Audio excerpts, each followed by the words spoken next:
Buenas noches. Bueno, Vanina, te pido, amiga querida, si me podés confirmar si hay sonido ahora.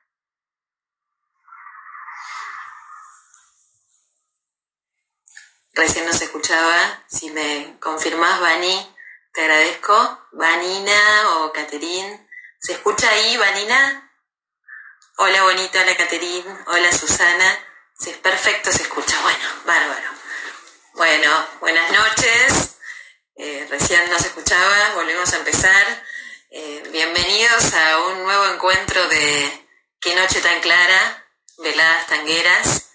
Y en estos encuentros, en estos diálogos, se van entrelazando el pasado y el presente del tango. Vamos evocando a través de las charlas las primeras creaciones que dieron origen al tango como género y a su desarrollo, y hablamos mucho, sobre todo, de la producción actual del tango, de lo que está pasando hoy, de sus compositores, de los músicos, de los intérpretes y cantantes, y también de los bailarines, y también de los poetas. Bueno, digamos, no hay un pasado y un presente que se puedan interpretar de una sola manera, por ejemplo, solo históricamente, sino vivencialmente, porque el tango lo sentimos y lo vivenciamos.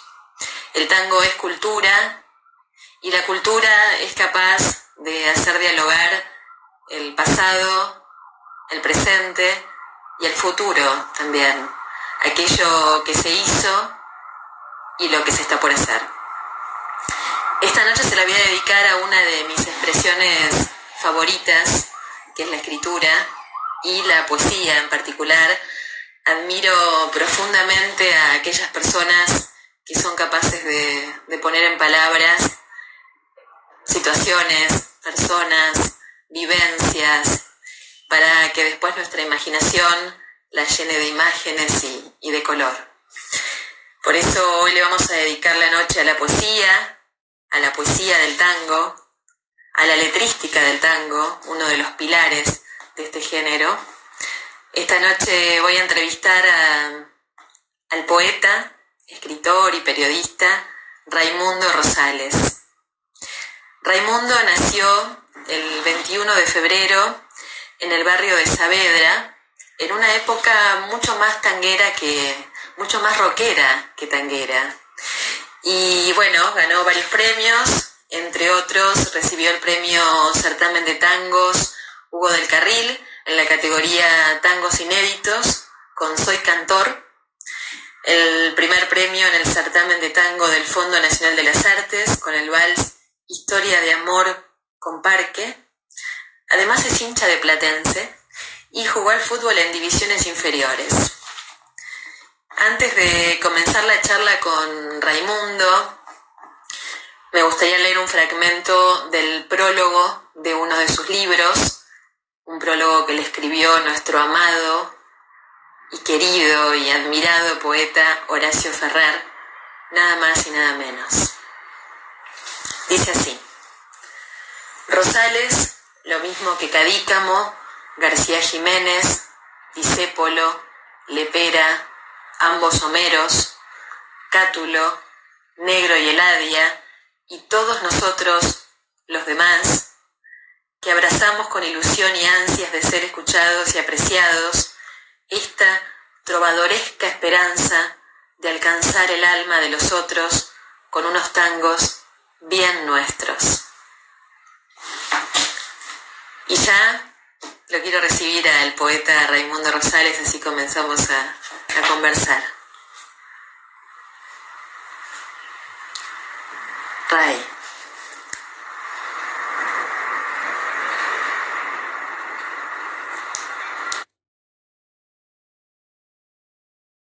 Como el polaco, dice Ricardo, es verdad, de Saavedra como el polaco Goyeneche.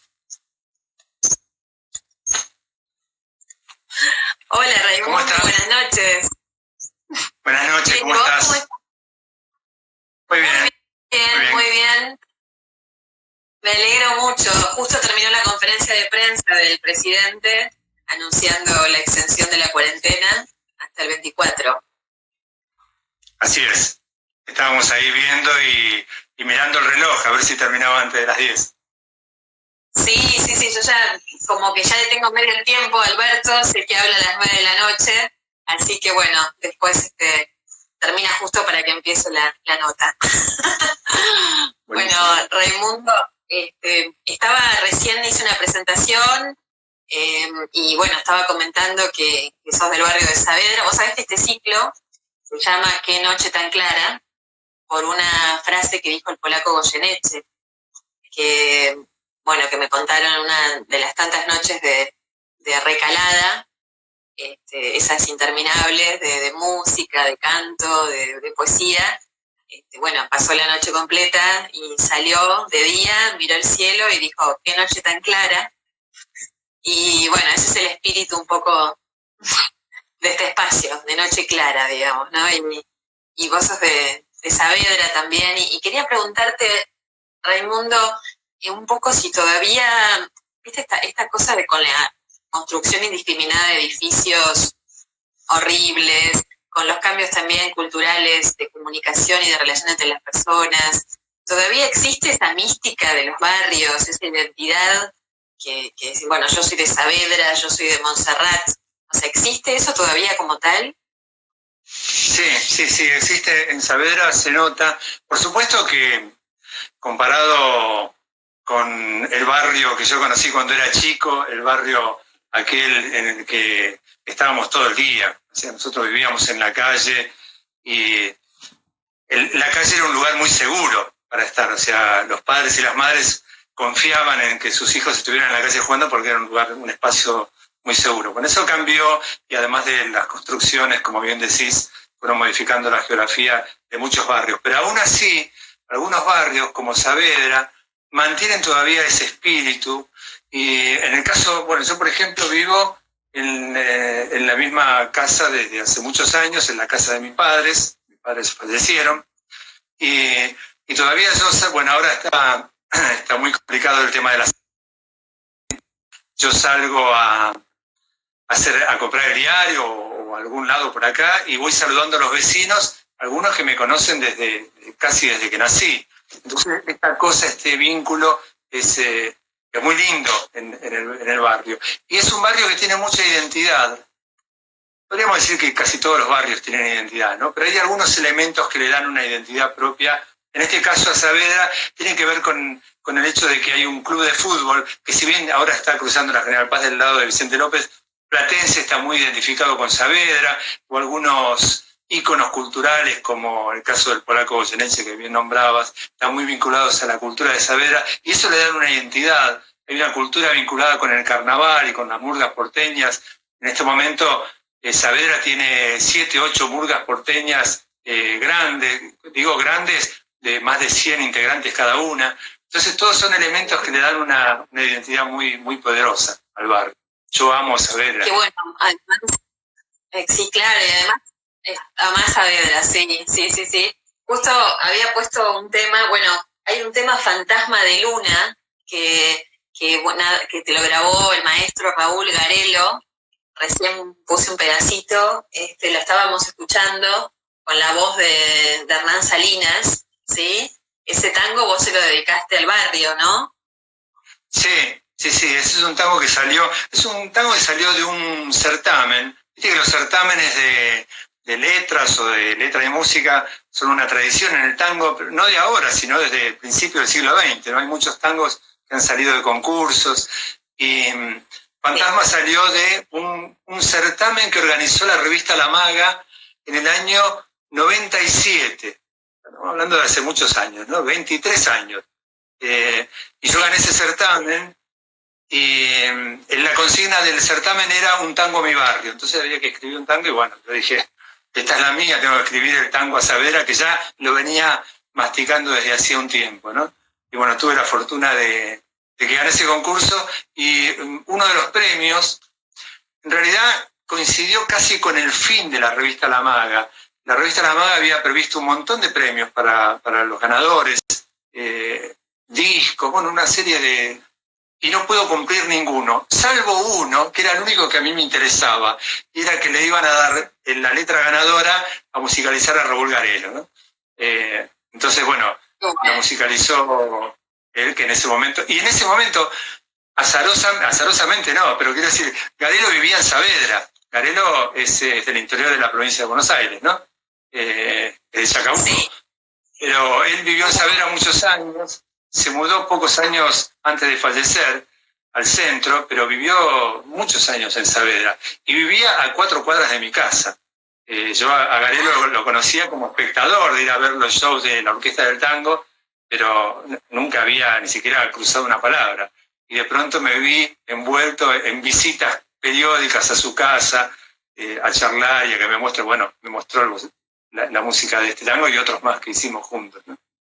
Así es, eso es para mí un... Sí. Increíble.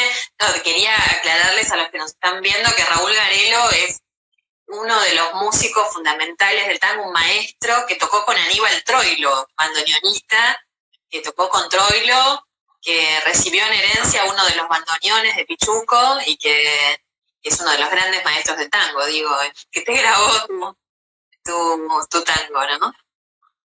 Sí, además le puso la música y además hizo algo que es fantástico en este tango, que es el arreglo que él hizo para la Orquesta del Tango y que después lo grabó con el sexteto y redujo el arreglo para el sexteto, que es un arreglo fantástico, es un arreglo que valoriza el tango de una manera impresionante. Bueno, Garelo era, además de un gran compositor y gran director, un enorme arreglador, ¿no? Fue el último arreglador de Pichuco, ¿no?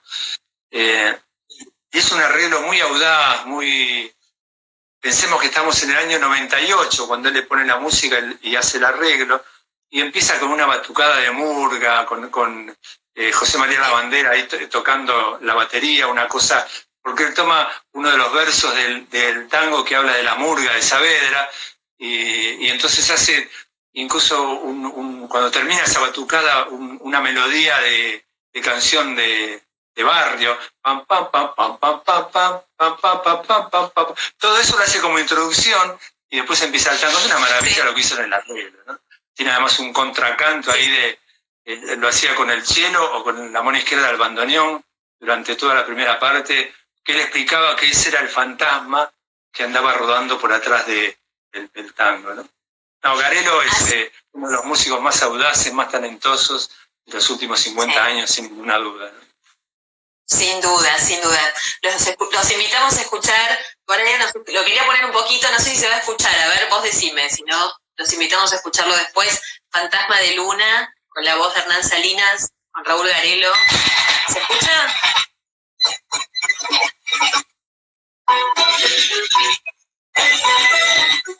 ¿Se escucha?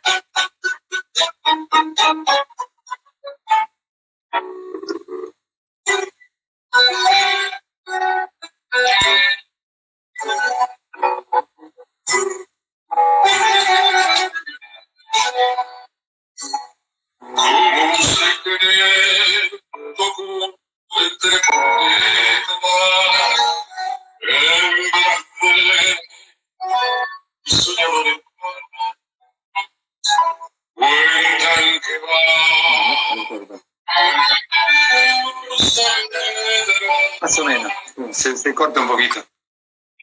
Se escucha más o menos. Bueno, los invitamos a escucharlo. Ahí estábamos viendo esa variación que decías, Fantasma de Luna, esa batucada del comienzo y cómo después sigue con esa melodía preciosa. Bueno, esas cosas jugadas de Garelo, como vos decís, ¿no? Nada más. Uh-huh. Sí.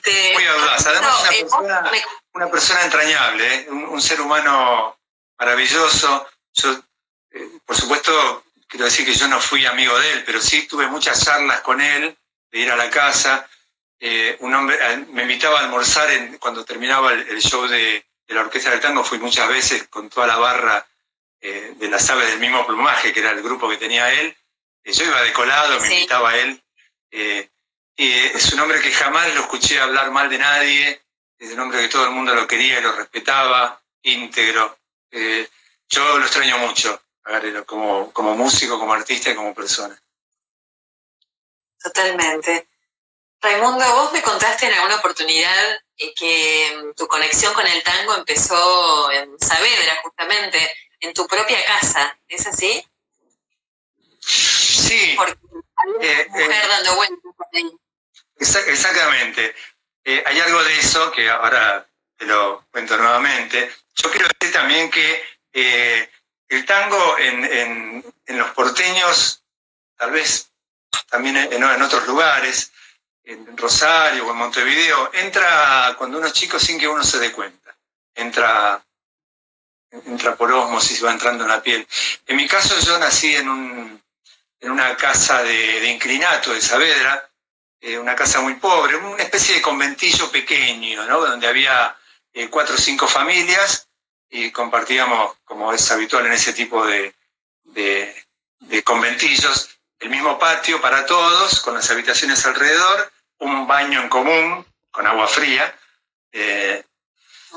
Y una de las familias era la familia de doña Josefa, que era una mujer que había quedado viuda con 5 hijos, y una de las hijas era María Nieves, la enorme bailarina de tango, y yo era muy chiquito, venía Juan Carlos Copes, que en ese momento era su novio, ensayaban, ahí se iban a un patio, que había otro patio que había en el fondo, y con mi hermana me llevaba, mi hermana era más grande que yo, y los espiábamos a ver cómo ensayaban.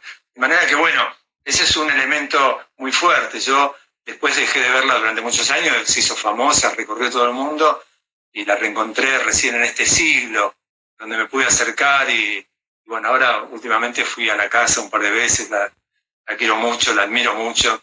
De manera que hay un vínculo muy cercano ahí desde mi tierna infancia. Bueno, María Nieves, la verdad que es una mujer maravillosa, fue junto con Juan Carlos Copes una pareja emblemática del tango, absolutamente. Y bueno, ¿tenés algún recuerdo? Eras muy chiquito, pero digo, cuando la veías bailando en el patio y eso, digo, ¿tenés algún recuerdo más? No, me acuerdo cuando actuaba en televisión, que cada vez que ella se sabía que iba a actuar en televisión, nosotros ya no vivíamos en esa casa de inclinato, ya nos habíamos mudado a esta casa, y cada vez que nos enterábamos que iba a actuar en televisión con Copes, era una revolución en la familia, había que verla, porque era el recuerdo de la vieja casa donde yo había nacido, donde mis padres y mi hermana habían vivido muchos años. Entonces era siempre muy importante verla cada vez que actuaba en televisión, ¿no?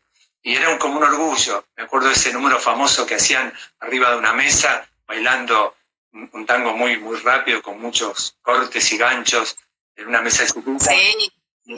Era fantástico. Ese fue el número que los hizo famosos, ¿no? En todo el mundo. Sí, tal cual. Hermoso, sí. Y bueno, y sigue bailando María Nieves, ¿eh? Sigue bailando con su, no vamos a decir la edad, por supuesto, pero con la edad que tiene, pero sigue bailando. Ella, ¿eh? La dice sin problema ella. ¿La dice? Bueno. Sí, tiene 85, 86, no sé, por ahí, 84, por ahí. Sí, baila poco, tiene problemas con las piernas, pero cada tanto, 1 o 2 veces por año va y baila en alguna milonga, la invitan y se baila un tango. Un tango improvisado, como dice ella. Me bailé un tango improvisado, porque bueno, en el tango escenario estaba todo más coreografiado, ¿no? Sí. Bueno, sí, yo la vi la última vez bailando con Pancho Martínez Pey. Hermosos, la verdad que increíble. Increíble. Raimundo, ¿cuál fue tu primer poeta, el primer poeta de tango que te conmovió profundamente y por qué? Mira, es un recuerdo que lo tengo muy grabado y creo que se mantiene hasta hoy ese amor. Yo alrededor de los 14, 15 años estaba pleno escuchando rock and roll como toda mi generación y me llegó el disco de la Tana Rinaldi dedicado a Homero Mansi, aquel disco amarillo que tiene una foto grande de Homero, bueno, la foto famosa de Homero, no hay muchas fotos de Homero, y a mí me enamoró primero la Tana, o sea, me enamoró para siempre, hasta hoy, yo la adoro a la Tana Rinaldi, y descubrí a Homero Mansi ahí en mi adolescencia, con esos tangos que me maravillaron. Empecé, en una época no había internet, por supuesto, ni nada de eso. Empecé a buscar material, me iba a las librerías y compraba libros sobre tangos, sobre biografías de Homero Mansi. Y yo dije, esto es lo que me gusta a mí, yo quiero escribir esto. Empecé a escribir canciones, seguía escribiendo canciones de rock, pero ya tenían una pátina tanguera, me lo decían mis amigos de la época.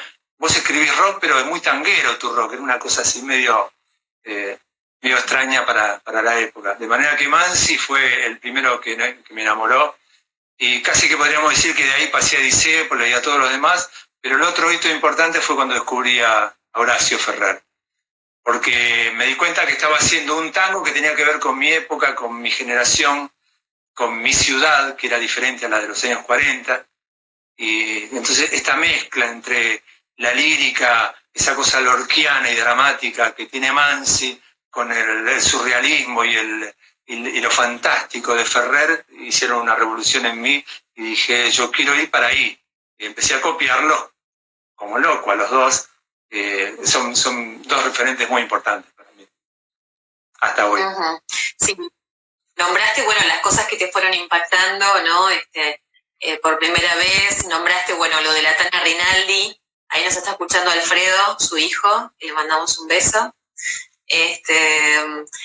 Bueno, Susana, la Tana Rinaldi, lo que hizo fueron esos discos conceptuales, ¿no? Como con una historia, con un discurso. Fueron como esos discos, bueno, realmente con una historia, ¿no? Que a mí me impacta muchísimo, eso me parece muy, muy notable. Sí, bueno, ella hizo el disco que le dedicó a Mansi, después le dedicó otro a Cátulo, y además, en medio de esos discos, también es valorable que la Tana empezó a grabar tangos contemporáneos, tangos nuevos, empezó a grabar letras de Laia Blas, que bueno, El sueño de Barrilete fue un gran éxito en su voz, ¿no? Algunas cosas de Negro, de Carmen Guzmán y Mandy. O sea, fue muy importante porque tuvo también esa actitud en un momento de retracción del tango, muy difícil para los que defendieron el tango durante esos años. Estoy hablando de fines de los años 60 y principios de los 70. La figura de la Tana fue muy valiosa para mantener la llama de las composiciones nuevas, ¿no? Que en ese momento eran nuevas, ¿no? Es muy valiosa desde muchos puntos de vista lo que hizo. No fue la única, ¿no? Rubén Juárez también grabó cosas nuevas, pero había en general, hasta fines de los 90, hubo siempre una resistencia marcada en un gran porcentaje de los cantantes de tango y las cantantes en grabar obras nuevas, ¿no? De manera que lo de la Tana es muy valioso por muchos lados donde lo podemos observar. Por supuesto, sí, desde su obra, desde su compromiso, desde muchos aspectos. Y con respecto a esto que me decías, Raimundo, bueno, tenemos por un lado Homero Mansi, con toda esa poesía, esa ternura, esa lírica preciosa, y por otro lado tenemos a Discépolo, que también lo nombraste, que te influyó tanto, que aborda cuestiones sociales, críticas a la realidad, bueno, peronista, muy, muy comprometido con su época, ¿no? Bueno, hasta existencialista, ¿no? Como esa canción desesperada, ¿dónde estaba Dios cuando te fuiste? Me acuerdo cuando escuché eso por primera vez, no lo podía creer.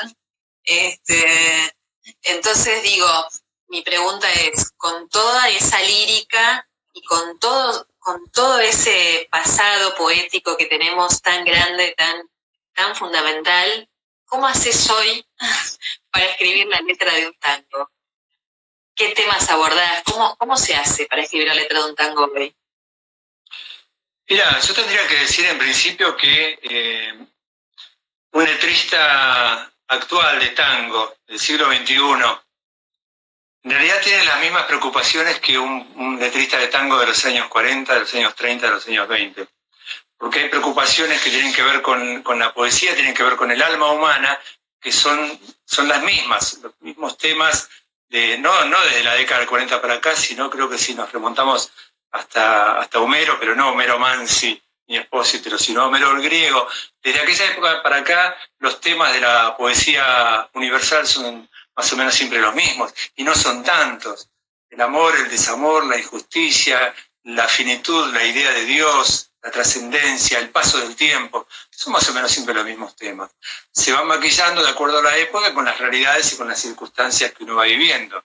Pero cuando Alejandro Suarman escribe a fines de los 90 Pompeya no olvida, está hablando de alguna manera de algunas cuestiones que tienen que ver con la injusticia, de la misma manera que hablaba Discépolo en Cambalache en la década del 30. O sea, los dos están trabajando sobre la misma temática, con la óptica que le da cada momento histórico.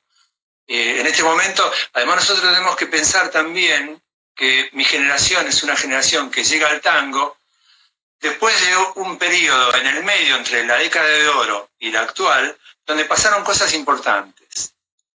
Quiero decir, pasó la década del 60, pasó el rock universal y el rock nacional, pasó la llegada del psicoanálisis, la revolución sexual, la minifalda, la llegada del hombre a la luna, la dictadura militar de los 70.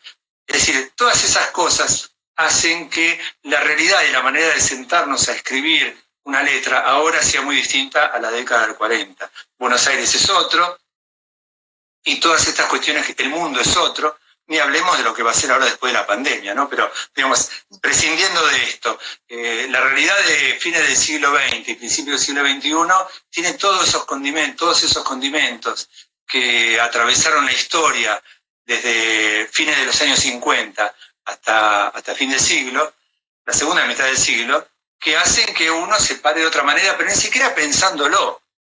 Yo me siento a escribir una letra de tango, y yo soy alguien que escuchó toda la vida a Spinetta, y escuchó toda la vida a los Beatles, y me psicoanalicé. Entonces, mi realidad está teñida de un montón de cosas que no tenían los poetas de la década del 40. Entonces, aunque abordemos los mismos temas, porque siempre son los mismos, la pérdida del amor siempre va a ser un tema eterno, y el lamento por la pérdida del amor va a ser un tema eterno, pero los personajes, yo cuando me pongo a escribir una letra de desamor, que en realidad es una temática que transito muy a menudo, siempre pienso en una pareja del siglo XXI, una pareja que tiene estas características, donde la mujer ya tiene otro rol distinto al que tenía en la década del 40, el 50 y el 60, porque el feminismo que comienza a tomar fuerza en la década del 60 y del 70 llega al siglo XXI con una potencia que nos hace ubicarnos y pensarnos de otra manera, de manera que, aunque aborde la temática del amor y el desamor, todos estos elementos hacen que el resultado, de manera a lo mejor no pensada, no planeada, es inevitablemente diferente, ni mejor ni peor, diferente, y tiene que ver con esta época, ¿no? Claro, sí, son cuestiones universales, pero como vos decís, o sea, es otra época y también, digamos, culturalmente nos pasaron históricamente tantas cosas que nos han modificado, que sí, que es distinta la manera de abordar por ahí esas cuestiones universales, como vos decís, ¿no? Se abordan desde otro lugar, atravesados por un montón de experiencias y situaciones diferentes. Y está muy bueno, tampoco hace falta al escribir una letra forzar y poner palabras que den cuenta de este momento, ¿no? O sea, digo, no sé, como en algún ejemplo, darte un ejemplo específico, no sé, decir internet, no sé, usar palabras como de esta época, no hace falta forzar eso para que se note que es actual, digo, es como una manera de narrar los mismos temas, pero de otra manera. Exactamente, coincido exactamente con lo que decís, sobre todo utilizando la palabra forzar, como bien lo decís vos. Sí.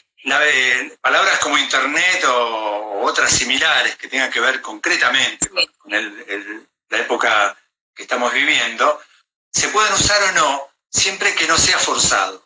Si claro. El contexto de la letra que estoy escribiendo requiere que yo utilice la palabra internet, la voy a usar. Si entra de manera forzada para parecer actual, y ahí en algún momento se va a notar y la letra desde el punto de vista poético se va a caer de alguna manera, ¿no? Cualquier palabra puede ser utilizada si lo justifica el contexto y la búsqueda poética y no la búsqueda oportunista de parecer actual, ¿no? Creo que va por ahí. Claro, después hay otra cuestión como a mí me pasa, por ejemplo, que voy a la milonga, voy a bailar. Y voy a milongas tradicionales, voy a milongas donde pasan tangos de hoy, tandas de hoy. Y realmente para mí es muy emocionante escuchar, o sea, yo me emociono de la misma manera, así como escuchar a las orquestas tradicionales, como cuando pasan orquestas de hoy con cantantes de hoy y letras de hoy. Yo identifico y sé quién es el poeta que la escribió, que puede ser en este caso Raimundo Rosales, y bailo ese tango pensando, y es contemporáneo a mí, y eso es algo que a mí me emociona mucho.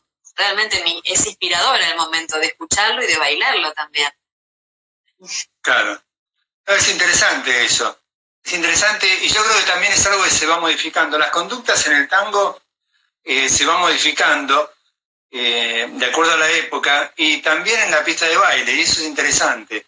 Por lo que vos decís de poder bailar tangos actuales, y tal vez hay que aprender esto me lo decía una bailarina hace muchos años, dice, tal vez los bailarines y las bailarinas tenemos que pensar otra manera de bailar que tenga que ver con cómo suena el tango hoy, que suena diferente al de los años 40.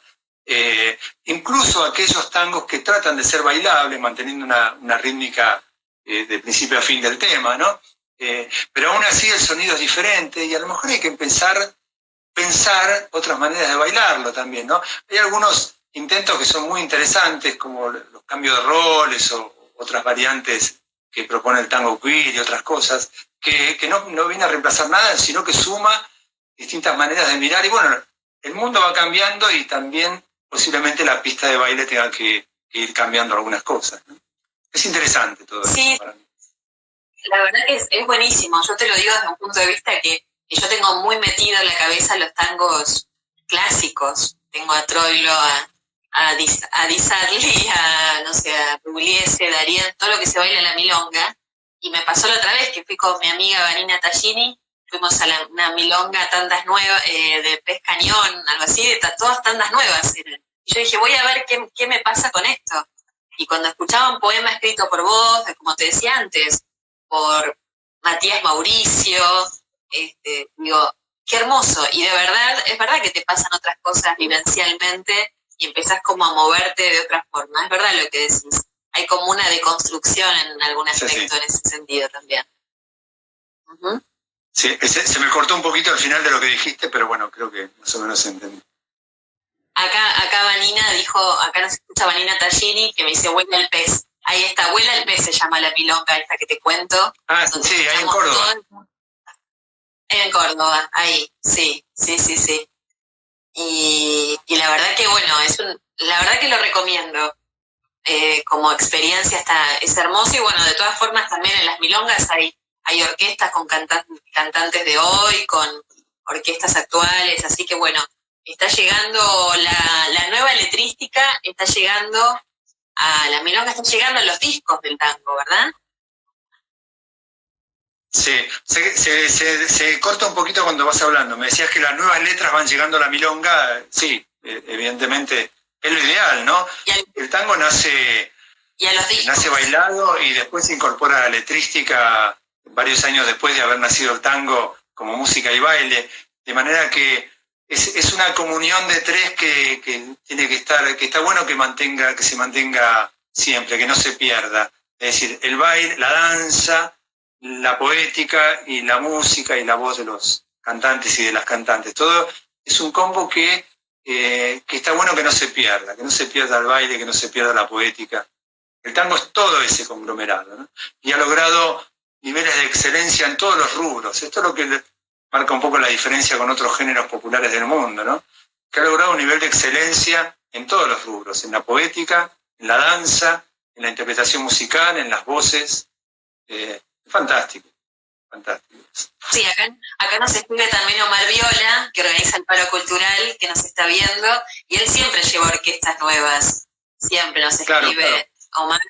Bueno, Omar es un vanguardista desde hace muchos años. Omar siempre está a la vanguardia y un pensamiento, siempre pensando en la actualidad y hacia adelante.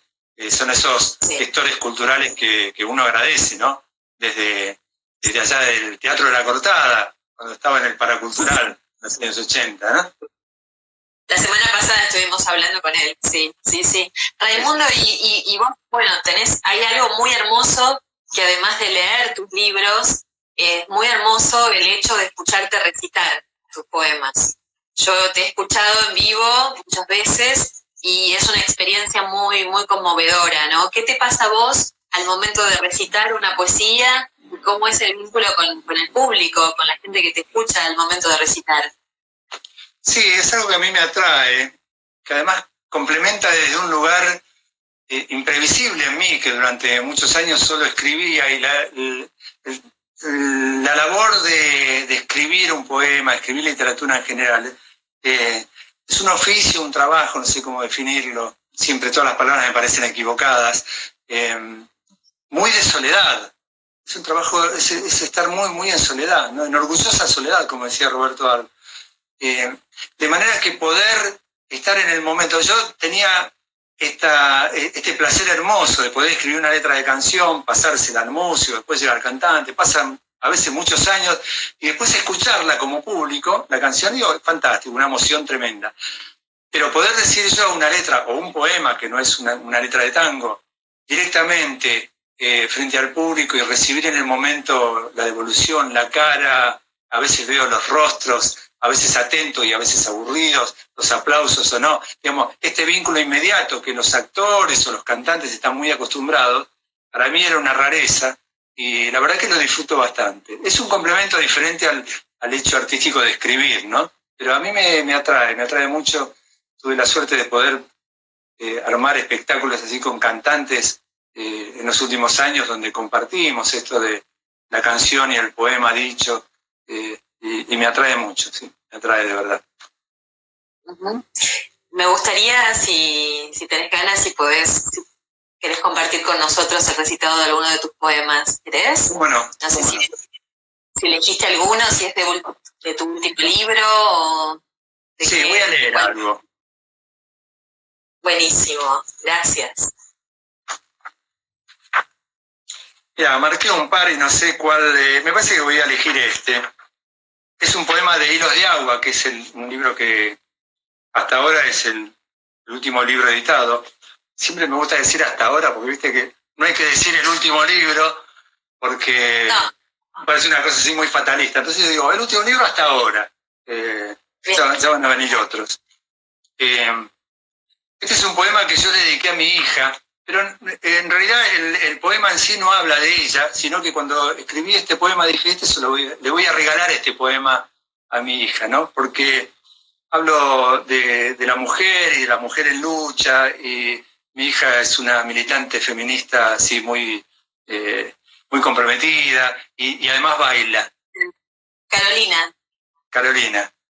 Sí. Y además baila. Entonces, en este poema hablaba de estas dos cosas y dije, esto va a ser para mi hija.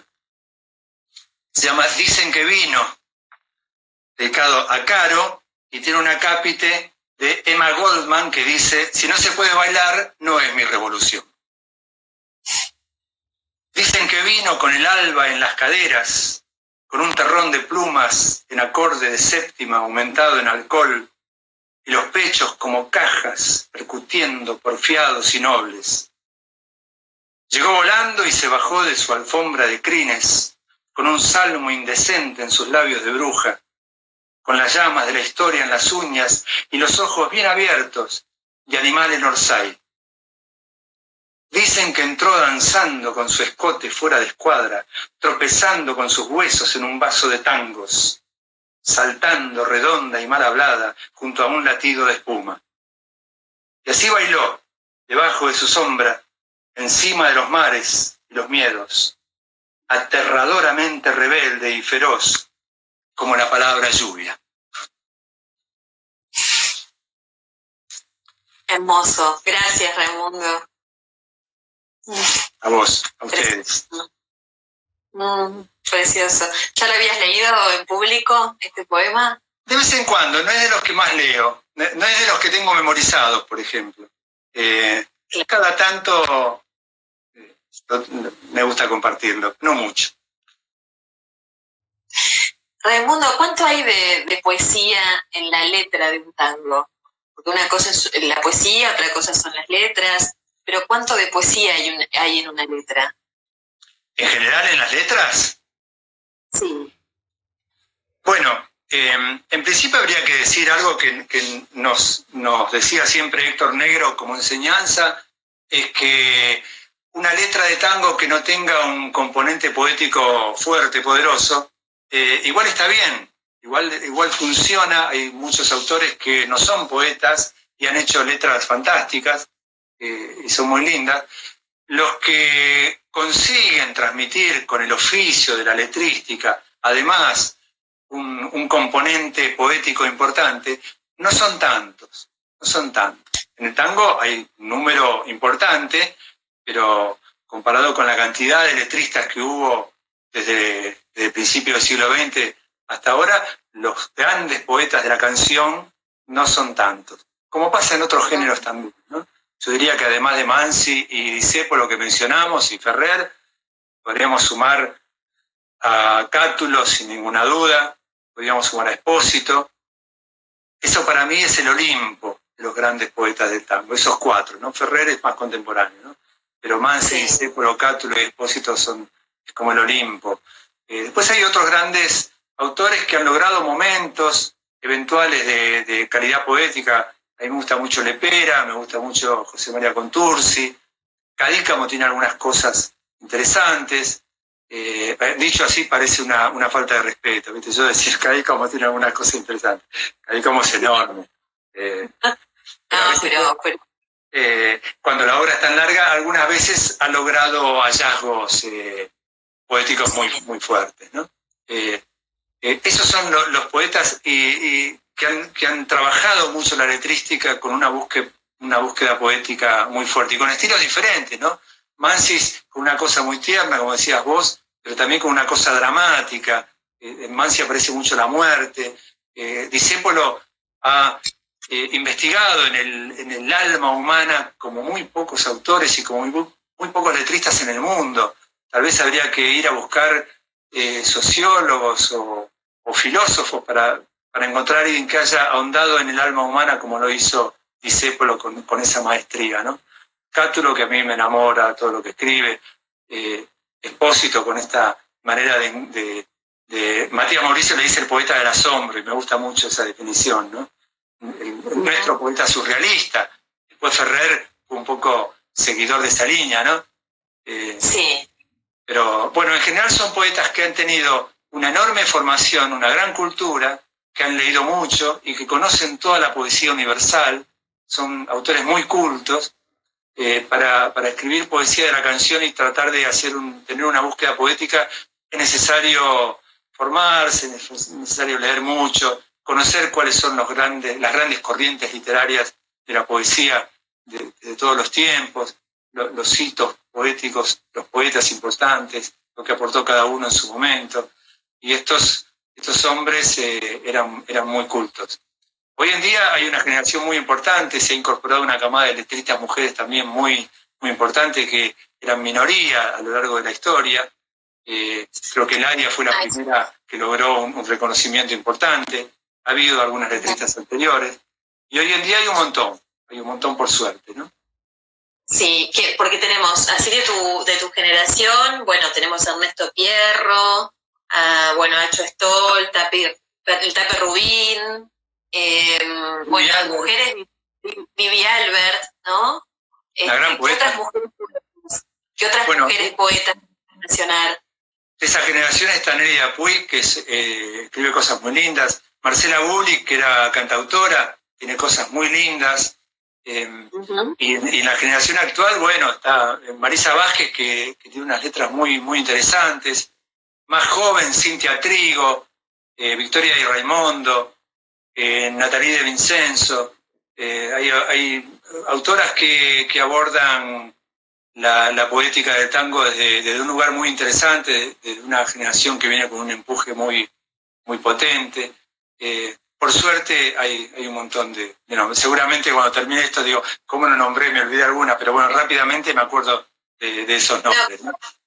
Es muy interesante esto también, que las mujeres, porque bueno, históricamente siempre fueron más los poetas hombres, y está esa voz, digamos, que habla masculina. Entonces qué importante que haya un discurso desde la mujer también, ¿no? En las nuevas letras. Eso también es un cambio de paradigma y de esta época, ¿no? Como abordar los temas, pero también desde una visión femenina.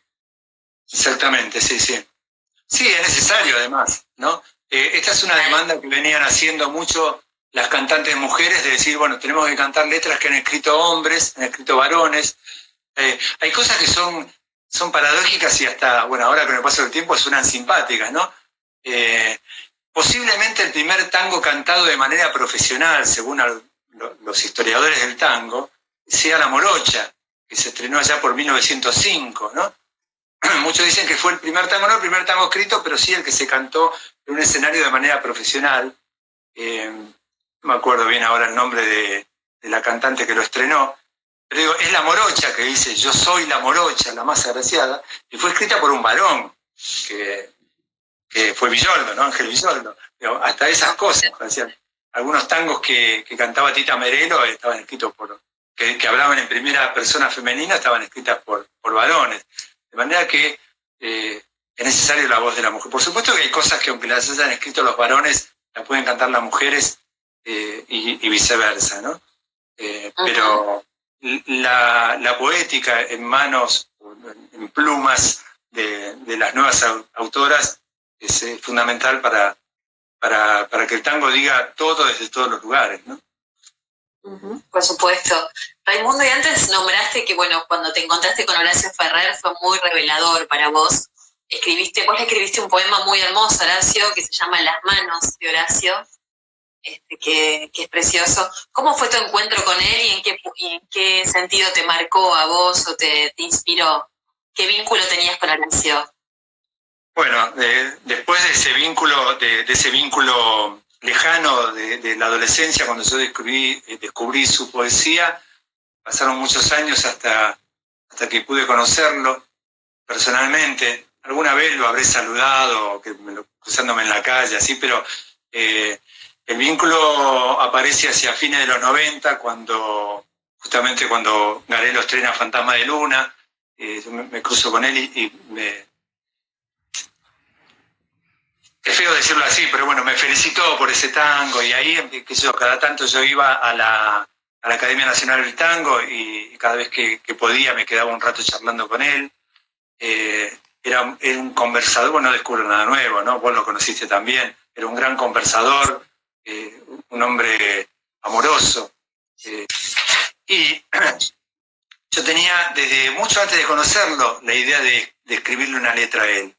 Y después de haberlo conocido, y ya conociendo a Garelo y habiendo hecho varios tangos con Raúl Garelo, le llevé esta letra, que al principio le dio un poco de pudor, y después dijo, no, vamos a hacérsela porque Mansi le escribió una letra a Discépolo también, y digo, bueno, maestro, no comparemos de esa manera. Me dice, no, vamos a hacerla, le voy a poner la música, y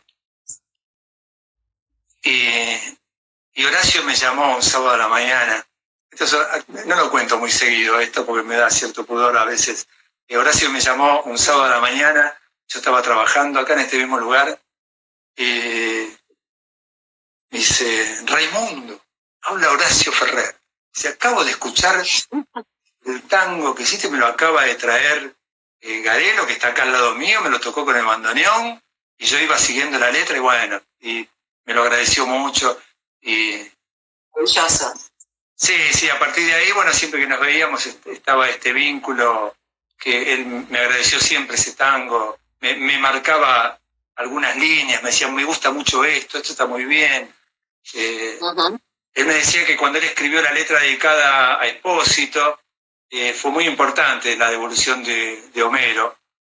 A mí me parece que hacer estas comparaciones siempre me quedan grandes, ¿no? Pero de alguna manera él quería también no quedarse callado con lo que pensaba y decírmelo, ¿no? Yo te lo agradecí siempre porque Horacio Ferrer es uno de los artistas más importantes que ha dado, bueno, en el caso de él, que es uruguayo, de toda esta zona, ¿no? La música popular argentina y uruguaya, Horacio Ferrer es una de las figuras más importantes, ¿no? Entonces, que tenga esta delicadeza de alguien lejano, poder decirle, está muy bien lo que hiciste, es algo que uno agradece mucho, ¿no? Es un estímulo muy, muy fuerte.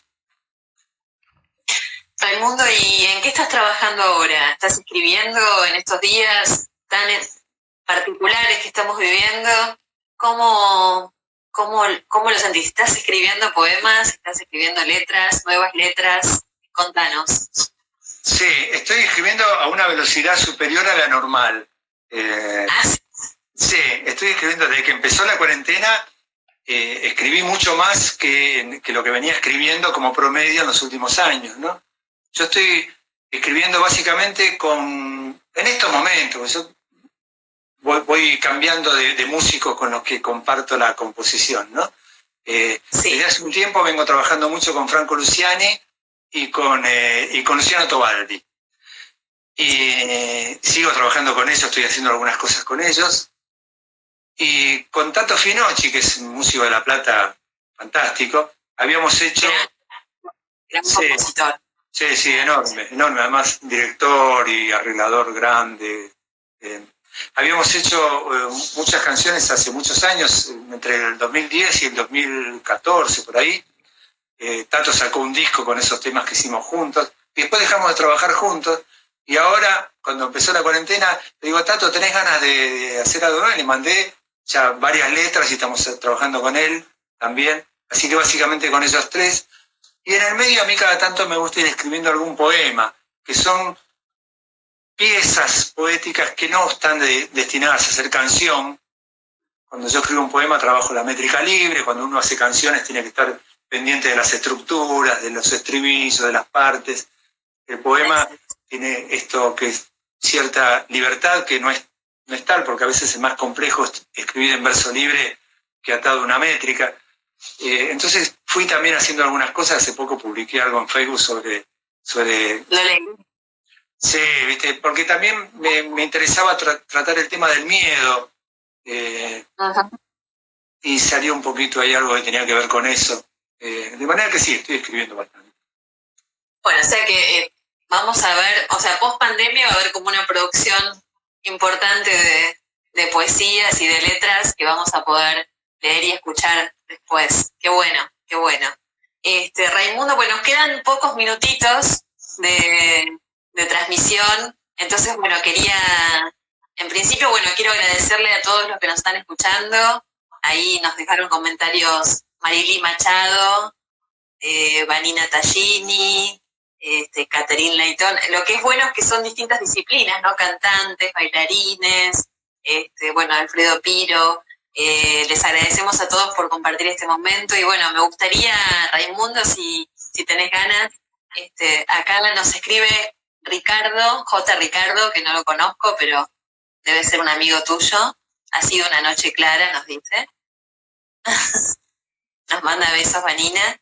Y bueno, les agradecemos por compartir este momento. Y Raimundo, si te gusta la idea, podemos finalizar esta noche clara con otro poema. Ahí se unió ahora Gabriel Soria, justo al final de la transmisión. Le mandamos un beso grande. Después lo vamos a seguir, lo vamos a reproducir en otras plataformas, seguro. Si querés compartir con nosotros otro de tus poemas, te escuchamos. Mira, no lo tenía pensado, pero ya que hablamos de Horacio y de las manos de Horacio, si te parece, leo la letra esta dedicada a Horacio Ferrer, que se llama Las manos de Horacio, y que tiene música de Raúl Garelo. Sí, claro. Gracias.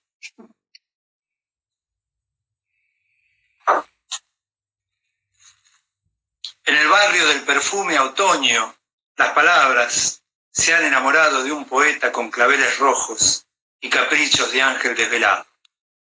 Pero cuentan que este amor en llamas no nació por su decir mundano, por su pinta o por su voz de langa. Las razones fueron sus dos manos. Las manos de Horacio se ocultan en poemas trasnochados, invaden territorios nunca vistos y brindan con el vino bienhechor.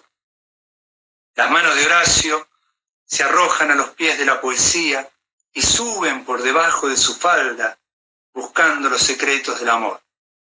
Se aferran a la magia irrespetuosa de un tango encadenado en Dios menor. Con sus manos de las dos orillas desmenuza voces ilusorias, acaricia, aprieta, rasga y brilla, y hasta escribe, aunque esa es otra historia. Y en las noches de café y nostalgia, cuando el alma es un confín cercano, se arrincona en la ciudad que lo ama y chamulla versos como manos. Precioso. Gracias, Raimundo. La verdad que tu poesía es preciosa, es maravillosa. Me emociona mucho, además, por el amor a Horacio que compartimos. Y bueno, la verdad que te admiramos mucho, Raimundo. Muchos músicos y muchas intérpretes buscan interpretar tus letras. La verdad que se sienten identificados con tu escritura y la verdad que estás dejando una nueva narrativa, estás marcando una época en la narrativa del tango en esta época, y bueno, te agradecemos mucho por eso, y también es muy, muy revelador y muy hermoso cuando recitas en vivo. Se los recomiendo a todos porque es una experiencia muy, muy hermosa. Te agradezco mucho este tiempo, Raimundo, siempre es un placer hablar con vos, siempre es lindo escucharte y emociona. Bueno, yo te agradezco, Marina, primero que tengas este espacio para charlar con la gente vinculada con el tango, que es muy lindo encontrar en estos momentos de reclusión, poder asomarnos a estas ventanitas y poder hablar de cosas vinculadas con el arte y con la cultura y con el tango. Te agradezco vos que además también, además de ser una buena bailarina, sos una muy buena poeta, que conozco muchas cosas tuyas y me encanta leerte también. Y bueno, este encuentro, hasta que podamos encontrarnos y a lo mejor bailarnos un tanguito alguna vez, esperemos. Me encantaría. Lo tenemos pendiente eso, lo habíamos dicho un día, ¿eh? Exactamente. Mira, nos bailamos un tanguito escrito por vos. Qué increíble, me muero. Hermoso, bueno. Así que bueno, gracias por este momento y un placer para mí charlar con vos una vez más. Gracias, Raimundo, te queremos mucho y te admiramos. Te mando un beso muy grande y bueno, esperamos toda esa producción de todo lo que estás escribiendo, que lo vamos a disfrutar muchísimo. Un abrazo enorme. Gracias, Raimundo. Chao. Un beso. Gracias a todos por acompañarnos. Chao.